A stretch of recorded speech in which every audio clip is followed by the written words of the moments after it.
Olá, neste vídeo você vai aprender a representar uma função f de x com domínio no intervalo de 0 até m como uma série de Fourier envolvendo exclusivamente senos ou exclusivamente cossenos.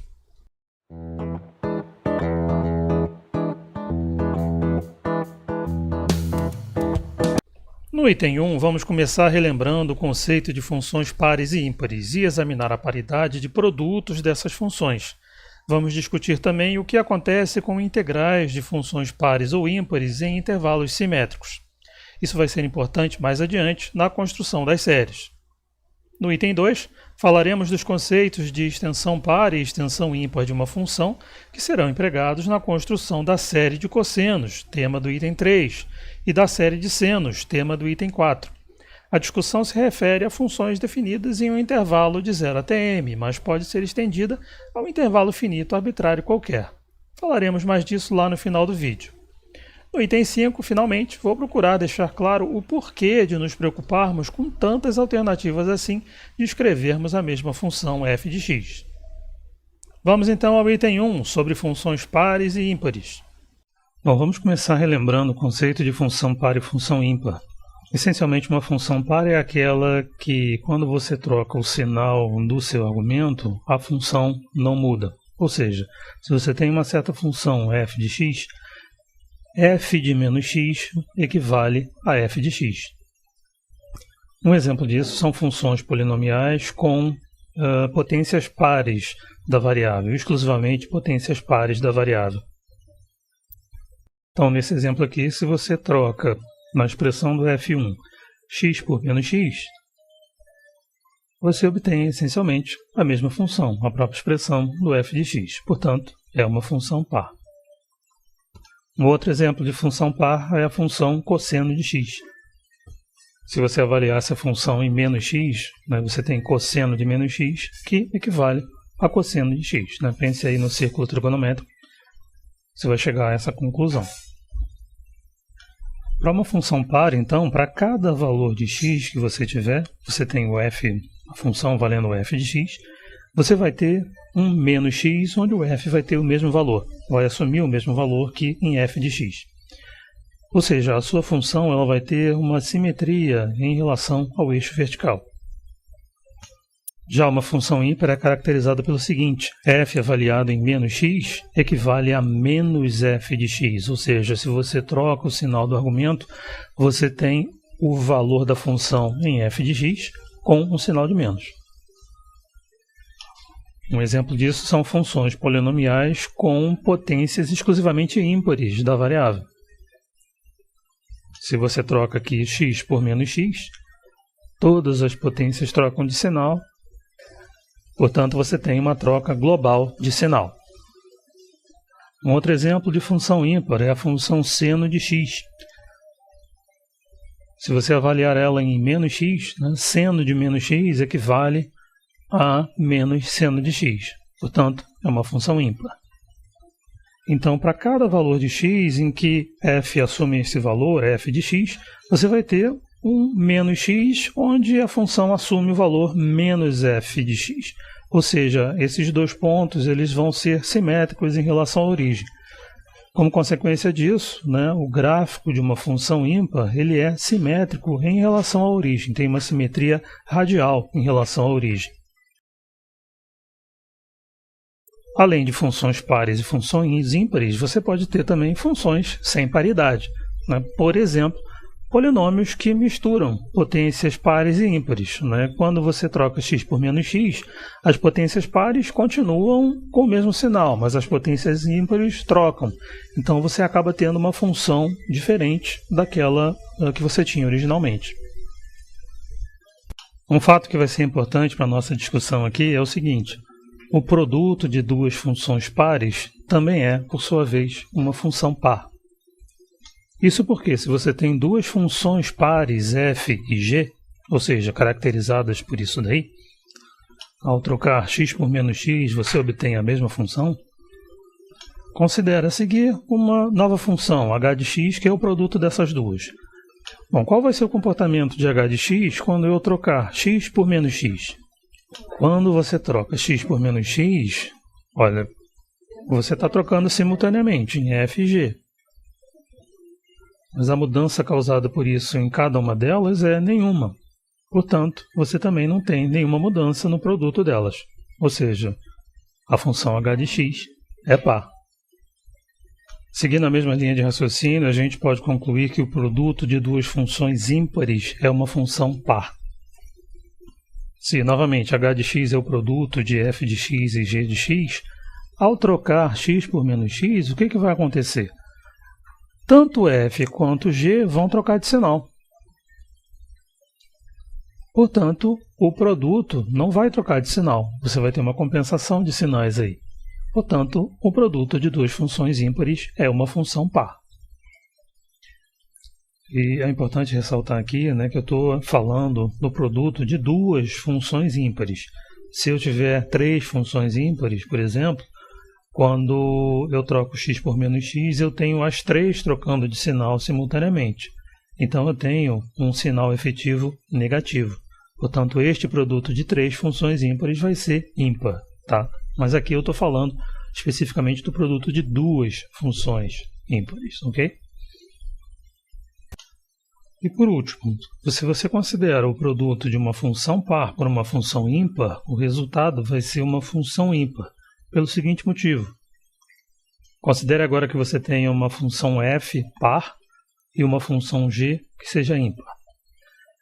E o produto das duas, uma função h. Quando você troca x por menos x, f não muda de sinal, porque ela é uma função par. Já a função g troca de sinal, porque ela é uma função ímpar. Consequentemente, a função h vai trocar de sinal. Então, esse produto, a função h, é uma função ímpar. Vamos examinar a seguir o que acontece com uma integral de uma função par ou de uma função ímpar num intervalo simétrico. Isso vai ser importante aqui para o que a gente vai discutir aqui neste vídeo. Imagine inicialmente que a gente tem uma função par f de x, ou seja, f de menos x equivale a f de x. O que essa característica da função f de x, de ser par, vai implicar para uma integral dessa função f de x num intervalo simétrico de menos L até L, por exemplo? Bom, mesmo sem fazer qualquer conta, dá para imaginar o que vai acontecer, de ter uma expectativa, né, do que vai acontecer, se a gente pensar na simetria que o gráfico dessa função f de x exibe em relação ao eixo vertical. Você tem, né, uma curva simétrica em relação a esse eixo. Nessa situação, então, uma integral desta função no intervalo de menos L até L seria equivalente a 2 vezes a integral desta função na metade do intervalo, de 0 até L. Como é que a gente poderia, então, demonstrar isso? Bom, essa integral de menos L até L pode ser quebrada em duas parcelas. Uma no subintervalo de menos L até 0 e outra parcela no subintervalo de 0 até L. Nessa primeira parcela aqui, eu posso pensar numa transformação de variáveis, levar x em menos x. Como consequência, o dx vai em menos dx, o limite de integração menos L vai em L, e o limite de integração 0 vai em 0 mesmo. Então, essa primeira parcela pode ser reescrita dessa forma. Em relação à segunda parcela, bom, não há o que dizer. No entanto, nessa primeira parcela aqui, eu tenho um integrando agora que é f de menos x, mas f supostamente é uma função par, então isso equivale a f de x. Então, até o momento, a gente pode dizer que a integral i pode ser escrita assim. Mas na primeira parcela eu posso trocar a ordem dos limites de integração, e com isso eu ganho um sinal de menos. Portanto, isso equivale a isso aqui. Ou seja, a nossa integral equivale, portanto, a 2 vezes a integral de f de x do intervalo de 0 até L. Isso aí vai acontecer, né, com toda função par integrada num intervalo simétrico. Ok? É uma questão aí de duas coisas. A paridade da função integrando e o caráter simétrico do intervalo de integração. Ok? Em relação a uma função ímpar, como é que seria essa história? Quase a mesma coisa, com algumas importantes diferenças. Bom, se a função é ímpar, então Isso quer dizer que f avaliado em menos x é igual a menos f avaliado em x. Estou pensando numa integral, então, desta função ímpar no intervalo simétrico de menos L até L. Antes de fazer qualquer conta, o que a gente pode esperar dessa integral no intervalo simétrico? O gráfico da função f de x é simétrico em relação à origem, tem uma simetria radial em relação à origem. Toda a contribuição que você tiver para a integral do lado direito, ou seja, no trecho de 0 até L, vai ter uma contribuição de mesmo módulo, mas de sinal contrário, no trecho de menos L até 0. Portanto, essas duas contribuições sempre vão se cancelar. A minha expectativa é que essa integral seja nula. Mas a gente pode demonstrar isso ali na integral. Assim como no caso anterior, se a integral é de menos L até L, eu posso quebrar essa integral em duas parcelas. Uma para o trecho de menos L até 0 e outra para o trecho de 0 até L. Para essa primeira parcela, vou usar aqui a mesma transformação de variáveis, vou levar x em menos x.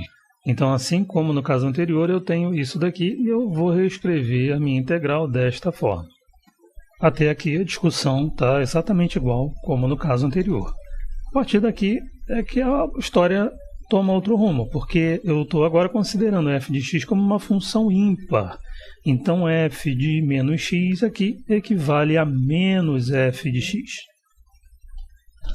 Portanto, a integral pode ser escrita assim. Novamente, nessa primeira parcela, se eu trocar a ordem dos limites de integração, ganho um sinal de menos, tenho isso daqui, e o resultado é 0.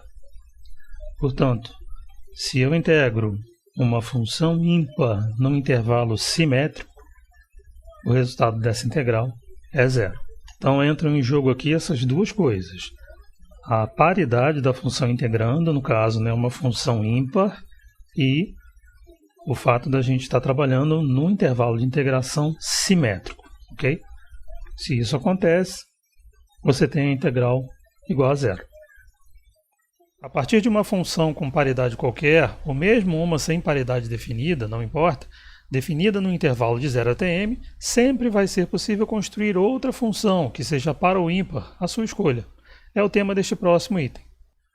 Imagine uma certa função f de x definida no intervalo de 0 até L. Essa função f de x ela não tem paridade definida, pode ser qualquer coisa. Exponencial de x, por exemplo, não tem paridade, não é par nem ímpar.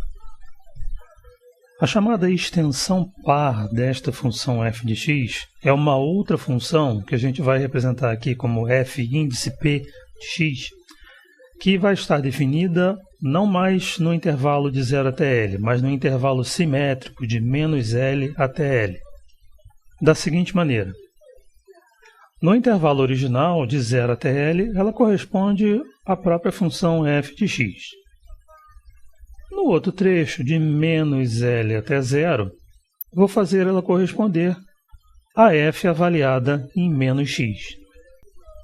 Com isso, a função fp vai ser, por construção, uma função par definida no intervalo simétrico de menos L até L. E essa função vai ser denominada extensão par de f de x sobre o intervalo de menos L até L. No que a gente vai fazer aqui nesse vídeo, a gente nem vai precisar construir explicitamente a extensão par. Só saber que ela é par já vai ser suficiente para nós. Mas, no entanto, só para exemplificar aí, vou te mostrar como construir uma extensão par de um certo f de x. Por exemplo, esse aqui. Imagina que eu tenho este f de x, um polinômio sem paridade definida, Eu tenho aí potências pares e potências ímpares de x, inicialmente definida no intervalo de 0 até L. Bom, o f avaliado em menos x corresponde a isso aqui. Alguns termos trocam de sinal, outros não. Com isso, então, a minha nova função, a minha extensão par de f de x, minha fp de x, vai ser definida assim. No trecho original, corresponde a fx. No trecho de menos L até 0, corresponde ao f de menos x. Portanto, meu fp vai ser definido dessa forma. Vou deixar para você aí como exercício verificar que realmente essa fp definida dessa forma, realmente é uma função par, ou seja, fp avaliado em menos x corresponde a fp avaliado em x. De modo análogo, a gente pode construir a chamada extensão ímpar da função f de x. Então, imaginando aí a mesma f de x, em princípio sem paridade definida e definida no intervalo de 0 até L, a gente define a chamada extensão ímpar dessa função, que vai ser uma função agora sobre o intervalo simétrico de menos L até L, da seguinte maneira. No trecho original, de 0 até L, ela corresponde à própria função original, f de x. E no trecho simétrico, de menos L até 0, ela vai corresponder a menos f de menos x. Tá? Portanto, eu estou trocando o sinal da variável, de todas as ocorrências da variável x, e também estou trocando o sinal da função f, o sinal global. Essa é a diferença em relação à extensão par. Então, isso aí, com essa definição, é chamada de extensão ímpar de f de x. E, por construção, ela vai ser uma função ímpar sobre o intervalo de menos L até L. Vou usar como exemplo aqui, como ponto de partida, o mesmo f de x, né? Um polinômio sem paridade definida. Meu f de menos x é a mesma coisa, né? O que eu obtenho quando eu troco x por menos x, esse outro polinômio. Então, a minha função, a minha extensão ímpar, fi de x, vai ser, no trecho de 0 até L, a própria função f de x. No trecho de menos L até 0, menos f de menos x. Ok? Então, tenho esse sinal de menos global aí, e eu vou ter, portanto, essa forma. Vou deixar para você, como exercício, você realmente verificar que isso, definido dessa forma, né, o fi é uma função ímpar, ou seja, fi avaliado em menos x equivale a menos fi avaliado em x. Você vai ver agora que a ideia de construir uma extensão par de uma função abre o caminho para representarmos esta função como uma série de Fourier contendo exclusivamente cossenos, incluindo aí o termo constante. É possível a gente representar uma certa função f de x definida no intervalo de 0 até L usando exclusivamente cossenos. A ideia por trás disso é a seguinte: a gente não representa o f de x no intervalo de 0 até L, mas sim representa a sua extensão par no intervalo de menos L até L, usando aquela expressão geral da série de Fourier e dos seus coeficientes para um intervalo arbitrário, que a gente já discutiu em outro vídeo. Bom, o que vai acontecer é que, devido à paridade da função f de p, só vão sobreviver nesta série os termos em cosseno. Nós vamos mostrar isso com detalhes a seguir. A série que vai ser obtida, em princípio, vale para o intervalo de menos L até L, mas eu só estou interessado mesmo no que acontece no intervalo de 0 até L, onde fp e f são a mesma coisa. Então, eu simplesmente jogo metade do intervalo fora e termino com uma representação para f de x no intervalo de 0 até L, composta exclusivamente de cossenos. Vamos ver em detalhes, então, como construir uma série de cossenos para uma certa função f de x, uma função qualquer, definida no intervalo de 0 até m. Eu vou usar a letra L para representar a amplitude do intervalo que aparece na expressão geral da série de Fourier. O primeiro passo aqui, então, é construir a extensão par desta função f de x. A paridade da função aí não é à toa, é porque cossenos são funções pares. Por isso que, para fazer isso, a gente vai olhar para a extensão par. Então, na verdade, né, a gente aqui, como eu falei anteriormente, não vai nem precisar construir explicitamente a extensão par. Saber que ela é uma função par já vai ser o suficiente para nós. Então, imagine aí que construímos esta extensão par por f de x, função essa que agora está definida no intervalo de menos m até m. Vamos agora representar esta extensão par como série de Fourier neste intervalo de menos m até m. Temos aí então identificados os limites do nosso intervalo de interesse A igual a menos m, b igual a m.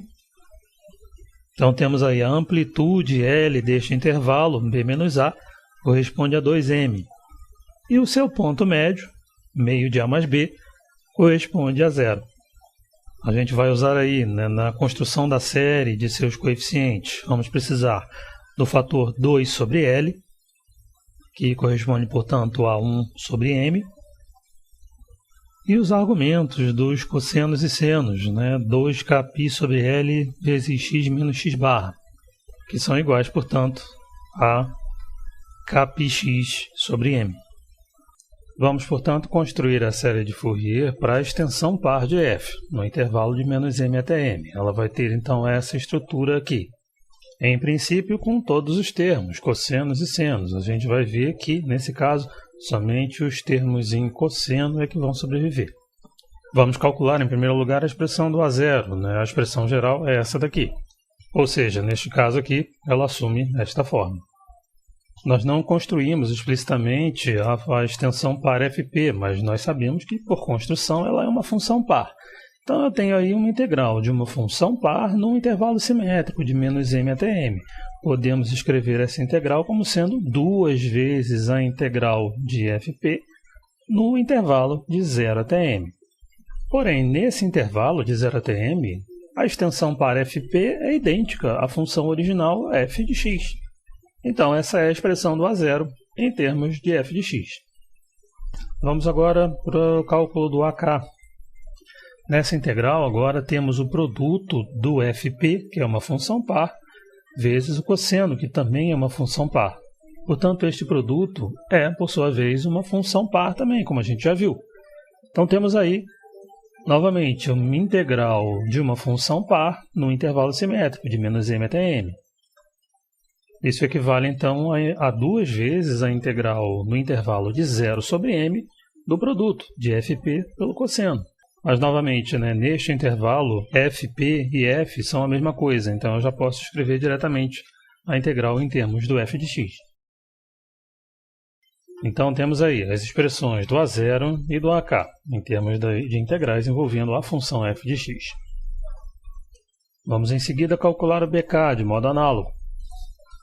Obtemos essa expressão aqui.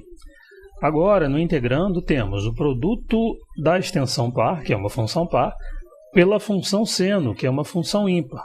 Portanto, este integrando é uma função ímpar. Temos, assim, uma função ímpar sendo integrada num intervalo simétrico de menos m até m. O resultado dessa integral é 0. Portanto, BK é igual a 0.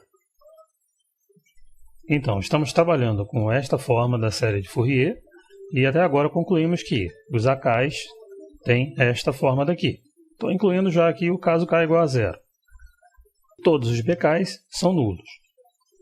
Consequentemente, então, a série de Fourier para a função fp, para a extensão par fp, válida no intervalo de menos m até m, tem essa forma aqui, com AK dado pela integral ali em cima.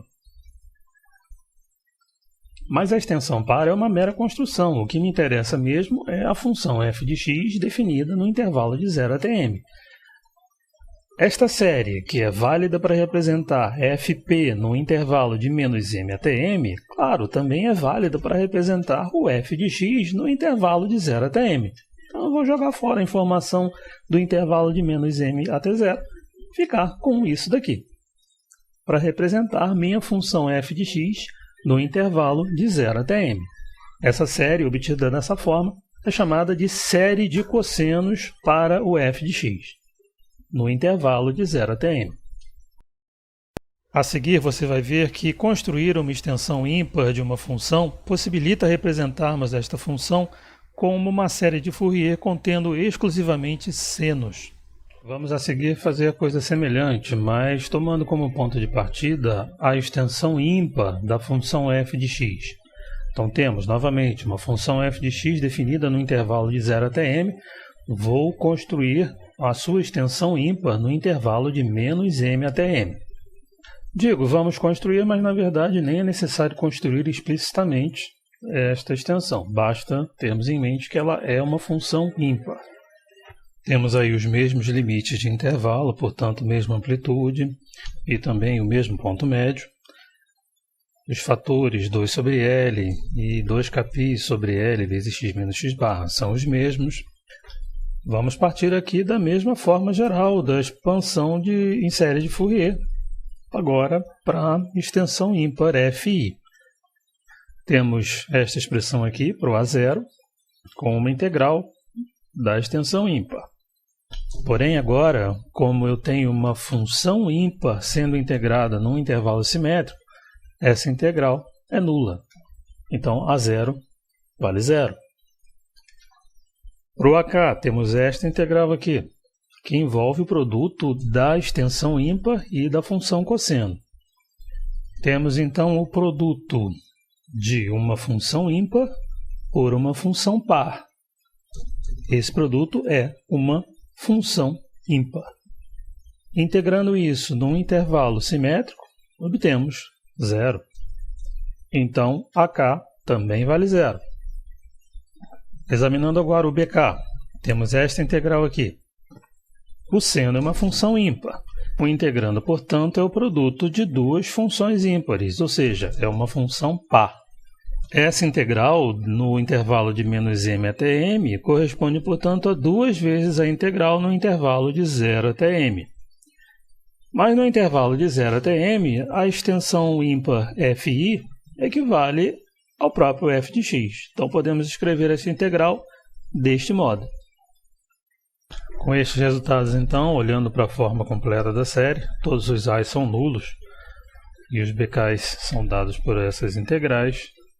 A gente termina com essa série aqui para a extensão ímpar, uma série composta exclusivamente de senos, válida no intervalo de menos m até m. Mas no intervalo de 0 até m, a extensão ímpar equivale à própria f de x. Então, essa série também vale para representar f de x no intervalo de 0 até m. Essa série é conhecida como série de senos para f de x, nesse intervalo. Bom, além dessas duas possibilidades, ou uma série de senos ou uma série de cossenos, existe também sempre a possibilidade de você usar a forma geral da série de Fourier, sem apelar para a extensão ímpar nem extensão par, simplesmente usar a fórmula geral. A gente tem aí, então, como limites do intervalo de integração 0 e m. Isso nos leva a uma amplitude igual a m e a um ponto médio, m sobre 2. Então, nesse caso, a gente vai precisar, para construir a série e os coeficientes da série, do fator 2 sobre L, portanto, igual a 2 sobre M, e dos argumentos de cosseno e seno, 2kπ sobre L vezes x menos x barra. Resulta nisso aqui. Vou deixar desse jeito mesmo, não vou fazer nenhuma simplificação. Nesse contexto, então, vamos pensar numa série de Fourier com esta forma. Os coeficientes AK tomam esta forma e os coeficientes BK tomam esta forma. Vamos comparar esta série aqui com estes coeficientes com o que a gente já obteve anteriormente. Então, para uma mesma função definida no intervalo de 0 até m, nós temos três possibilidades de representação para esta função. São três séries com formas diferentes, com coeficientes diferentes, calculados através de integrais diferentes. A primeira possibilidade é a série de cossenos, em que a série assume esta forma, onde eu não tenho senos, só tenho o termo constante e os cossenos, com os coeficientes AK dados por isto daqui. Uma segunda possibilidade é a série de senos. A série assume esta forma. Eu não tenho mais cossenos nem termo constante, eu só tenho senos. E os coeficientes BK são dados por estas integrais. Uma terceira possibilidade, então, é a da série completa de senos e cossenos, onde a série toma esta forma daqui e eu tenho, em princípio, todos os coeficientes. Os coeficientes AK dados por esta integral e os coeficientes BK dados por esta integral. Compare, né, cada uma das possibilidades, você vê séries com estruturas diferentes, né, os argumentos dos cossenos e senos são diferentes e as expressões dos coeficientes também são diferentes. No entanto, qualquer uma dessas três possibilidades serve como representação da função f de x no intervalo de 0 até m. São somente representações diferentes de um mesmo objeto, da mesma f de x. Cabe aqui então a pergunta: para que tantas opções? Vou tentar responder. Bom, o fato é que temos então essas possibilidades, essas três possibilidades de representação da mesma função f no mesmo intervalo.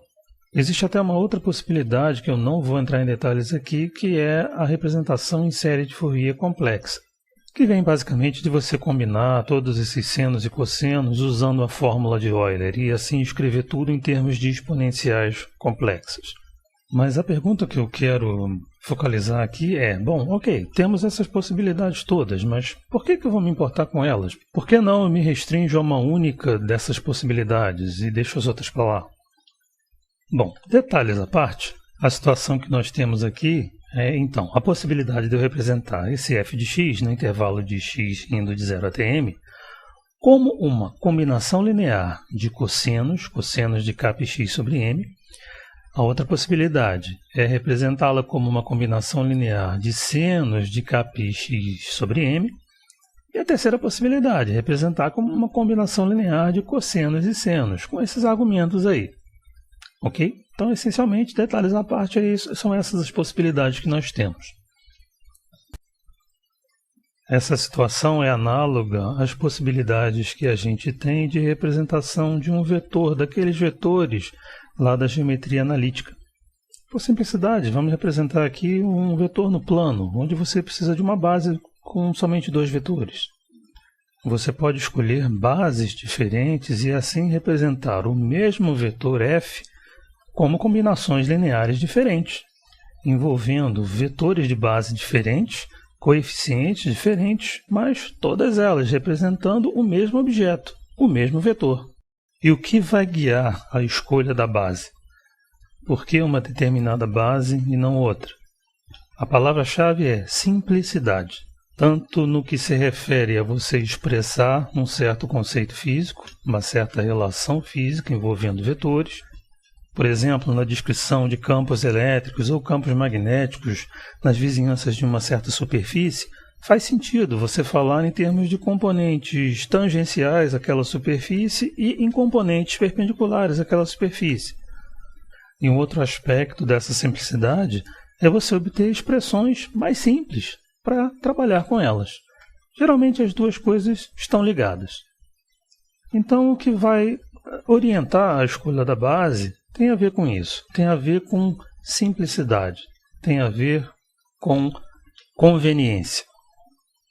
No nosso contexto aqui, então, nós vamos usar a série de Fourier, ela vai aparecer naturalmente no processo de solução de algumas equações diferenciais parciais. O que vai, então, pesar na escolha dessa base, na utilização de uma base ou outra, de uma forma da série ou outra? Bom, ao meu ver, são dois fatores principais aqui. Um deles é a própria forma da equação diferencial. E o outro fator é o tipo de condição auxiliar que você vai impor sobre a sua função, conforme o caso. Condições iniciais, condições de contorno, a gente vai ver isso um pouco mais adiante no nosso curso. Na verdade, a gente vai ver até, em certas situações, uma determinada forma da série de Fourier aparecer naturalmente, como consequência desses dois fatores. Daí, então, a importância da gente saber reconhecer cada uma dessas possibilidades e saber trabalhar com cada uma dessas possibilidades. Apesar de toda a discussão aqui neste vídeo ter se referido a funções no intervalo de 0 até m, ela pode ser estendida a funções definidas em um intervalo AB qualquer, mediante uma transformação da variável.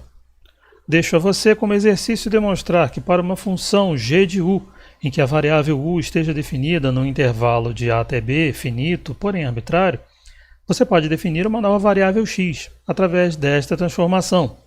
Assim, levar u de a até b equivale a levar x de 0 até m. A transformação inversa é esta daqui. Com essas transformações, você consegue reescrever a sua função g de u como uma função f de x na nova variável x. Ficamos por aqui. Até o próximo vídeo.